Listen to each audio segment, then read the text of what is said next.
Dreadful Seconds isn't just a channel, it's a thriving community of those who love to be scared. Share theories, discuss plots, and connect with horror lovers from around the globe. Here, you're never alone in your fear. Are you bold enough to embrace the darkness? Like, share, and subscribe to Dreadful Seconds. Unlock a treasure trove of horror and keep the nightmares coming. Join us, and let your adventure into the unknown begin today. Your membership in the fear-filled realm awaits. The Night Watcher, a tale of supernatural humor. Samay Raina, the stand-up comedian known for his quick wit and sharp humor, was always skeptical about the supernatural. Ghosts? Spirits? Please. They probably left after watching one of my Bond sets, he'd joke on stage. His irreverent charm and skepticism earned him fans, but also a few detractors, particularly in the small hill town of Roorkee, where he was booked for an offbeat gig.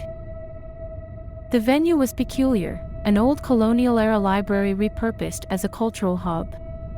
The event was meant to celebrate local art, and Samay was the evening star attraction.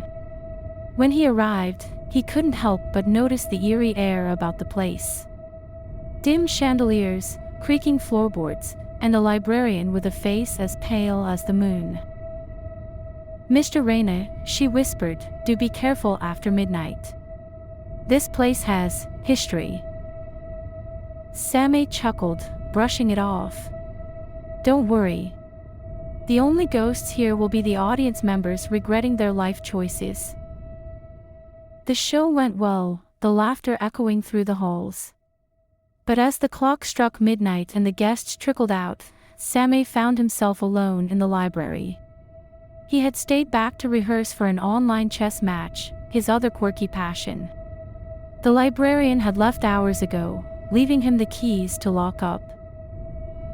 As he concentrated on his screen, a strange sound interrupted him, a soft tapping, as if someone were knocking on a window. He looked up, but all he saw was darkness pressing against the tall, stained glass windows. "Wind," he muttered and went back to his game. But the tapping grew louder, more insistent. Then came the unmistakable sound of footsteps. "Okay, who's pranking me?" he called out, his voice echoing. No answer. Samay stood up, his comedic bravado waning. He decided to check the source of the noise. Walking through the library's dim corridors, his phone flashlight barely illuminated the dusty shelves. Then he saw it, a shadow darting between the rows of books. "Hello?" His voice cracked. The shadow stopped. Slowly, it turned. Samay froze as he saw a figure step into the faint beam of his flashlight. It was a man, tall and gaunt, wearing a faded tuxedo. His face was obscured, but his hands, they were stained with something dark and wet. "Who are you?" Samay stammered, trying to muster his usual sarcasm but failing. The figure didn't answer. Instead, it raised a hand, pointing towards the stage where Samay had performed earlier. Then it whispered, "You shouldn't have mocked us."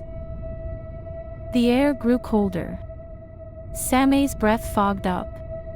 He turned and ran, heart pounding. Reaching the stage, he saw something that stopped him dead in his tracks. On the stage stood a row of shadowy figures, their heads tilted unnaturally, faces blank. "Samay," they called, their voices echoing. "Join us. You'll never bomb again." Panic surged through him. He bolted for the exit, but the doors wouldn't budge. The shadows advanced, their laughter growing louder, filling his ears, his mind. "Your time," they hissed. "You wasted it, so we'll take it all." The next morning, the librarian arrived to find the library empty, save for Samay's laptop still open on the chessboard screen. His chair was toppled, and scrawled across the wall in crimson letters were the words, "Time's up."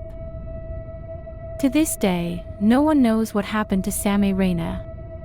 But locals say if you visit the library at midnight, You can still hear laughter echoing through the halls, a haunting reminder of a comedian who thought ghosts were just a joke.